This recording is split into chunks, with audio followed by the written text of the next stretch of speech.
আসসালামু আলাইকুম। Ratna family blog. শুক্রবারে দুপুরে একটা দাওয়াত ছিল, তাই আমরা সবাই রেডি হয়ে দাওয়াতে অ্যাটেন্ড হলাম। তো দাওয়াতে গেলেই সবাইকে একসাথে দেখা যায়, আত্মীয় স্বজনদের। তো যাওয়ার পর দেখি ও বাবারে, সেন্টারে যে এত ভিড়, সাইডে দাঁড়ানোরও জায়গা নাই, মানে খাবারের টেবিলও জায়গা নাই।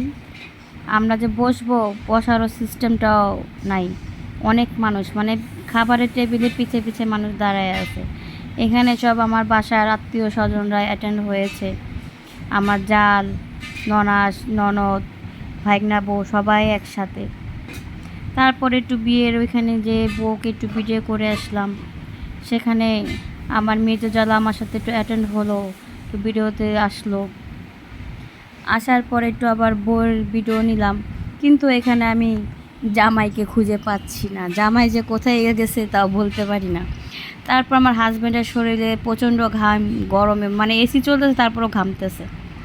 তারপরে তো এখানে একটু মুরব্বিরা দ্বারা কথা বলতেছে। তারপর খাবারের টেবিল ওখানে দেখলাম কি কি খাবার দিছে, খাবার আইটেম কি করছে। তো এখানে আমার মানে ভাতিজা বউরা আছে, ওরা খাওয়া দাওয়া করতেছে। এখানে সব আমার আত্মীয় স্বজন। বাচ্চাটা কান্না করতেছে, ওই দেখেন আমার নাতি।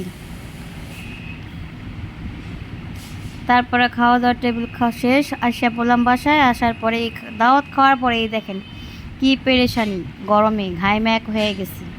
এখন আমার ছেলে বাসায় আসছে শান্তি, কি আরামে শান্তি দেখেন।